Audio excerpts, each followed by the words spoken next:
Congress party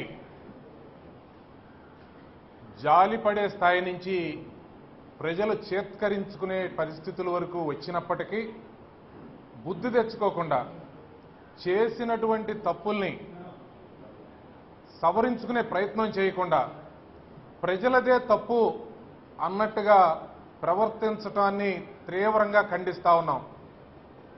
ఈరోజు సూటిగా 4000 మందితో సభను నిర్వహించి దేశంలో ఉన్నటువంటి అందరినీ ఇక్కడికి తీసుకొచ్చి అదే పెద్ద విజయవంతమైనటువంటి సభగా చెప్పుకుంటున్నటువంటి ఆ రాష్ట్ర అధ్యక్షుడికి కానివ్వండి, రఘువీరారెడ్డికి కానివ్వండి, లేదంటే కేవీపీ రామచంద్రరావుని కానివ్వండి, మేము సూటిగా రెండు ప్రశ్నలు అడుగుతా ఉన్నాం. ఈ దేశంలో కాంగ్రెస్ పార్టీ బలహీన పడిన ప్రతిసారి కూడా ఈ రాష్ట్ర ప్రజలు మీకు మద్దతు ఇచ్చారు. 1978లో 42 స్థానాలకు గాను 41 ఇస్తే మీరు 3 ముఖ్యమంత్రులను మార్చి ఆత్మగౌరవాన్ని, ఆంధ్రుల యొక్క ఆత్మగౌరవాన్ని దెబ్బతీసినటువంటి మాట వాస్తవం కాదా అని అడుగుతా ఉన్నాను. దానికోసమే తెలుగుదేశం పార్టీని స్థాపించినటువంటి పరిస్థితి నిజమా కాదా అని అడుగుతా ఉన్నాం.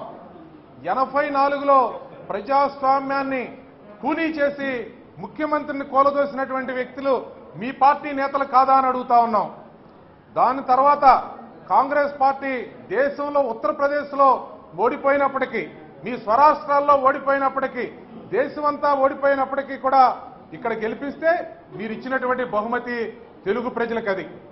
దాని తర్వాత 2004 నుంచి 2014 వరకు, 96 నుంచి 2004 వరకు ఎన్డీఏ పరిపాలిస్తే కాంగ్రెస్ పార్టీ అధికారంలోకి వచ్చే పరిస్థితులు దేశంలో లేవు అని మీ నాయకురాలు సోనియా గాంధీ ఈ దేశాన్ని విడిచి వెళ్లిపెట్టాలి అని చెప్పి అనుకున్న మాట నిజమా కాదా అని సూటిగా ప్రశ్నిస్తా ఉన్నాను. 2004, 2014 మధ్యలో ఇక్కడ ఆవిడ గెలుపుకి, ప్రధానమంత్రి పొందటానికి, కాంగ్రెస్ ప్రభుత్వం ఏర్పడటానికి ఆంధ్రప్రదేశ్ రాష్ట్రం ప్రధాన కారణం అయితే ఈ రాష్ట్రం నుంచి కేంద్ర కేబినెట్ ర్యాంకులో ఒక్క మంత్రినన్నా బీసీ, ఎస్సీ, మైనారిటీలను ఎంపిక చేశారా అని అడుగుతా ఉన్నాను. దానికి అది కాకుండా ఈ 2 రాష్ట్రాల మధ్యలో తగువ పెట్టి తెలంగాణ, ఆంధ్రప్రదేశ్ అనేటువంటి పేరు మీద తగువ పెట్టినటువంటి మాటని మీ నాయకుడు తెలంగాణ బహిరంగ సభలో ఒప్పుకున్నటువంటి మాట వాస్తవా కాదా అని అడుగుతా ఉన్నాను. ఇది కేసీఆర్ చేసిన పోరాటం కాదు, మేము చేపట్టినటువంటి చర్య అని చెప్పని సాక్షాత్తు మీ నాయకుడు రాహుల్ గాంధీ ప్రజల మధ్య చిచ్చు పెడతానికి కారణం కాంగ్రెస్ పార్టీ అని చెప్పినటువంటి మాట వాస్తవా కాదా అని అడుగుతా ఉన్నాం. ఇన్ని రకాలైనటువంటి తప్పులు చేస్తే దానిలో ఆంధ్రప్రదేశ్ ప్రజల నుంచి ప్రాతినిధ్యం వహిస్తున్నామని చెప్పని ఇంకా సిగ్గు లేకుండా చెప్పుకునేటువంటి ప్రయత్నం చేసినటువంటి రఘువీరారెడ్డిని, వాళ్ళ తాబేదారుల్ని తీవ్రంగా ఖండిస్తా ఉన్నాం. రాహుల్ గాంధీని ఈ రాష్ట్రంలోకి వచ్చే అడుగు పెట్టేటప్పటికే ఖచ్చితంగా క్షమాపణ చెప్పించి తీసుకురావాల్సినటువంటి మీరు ఇక్కడ నీరు తాగుతా, ఇక్కడ గాలి తాగుతా, ఇక్కడ ఉన్నటువంటి తిండి తింటా, ఇక్కడ కర్షకులు, కార్మికుల యొక్క శ్రమతో జీవిస్తున్నటువంటి మీరు వాళ్ళకి ద్రోహం చేసినటువంటి నాయకుల్ని ఢిల్లీ నుంచి పాదాక్రాంతం చేసినటువంటి మిమ్మల్ని ప్రజలు చేత్కరించుకుంటున్నారు.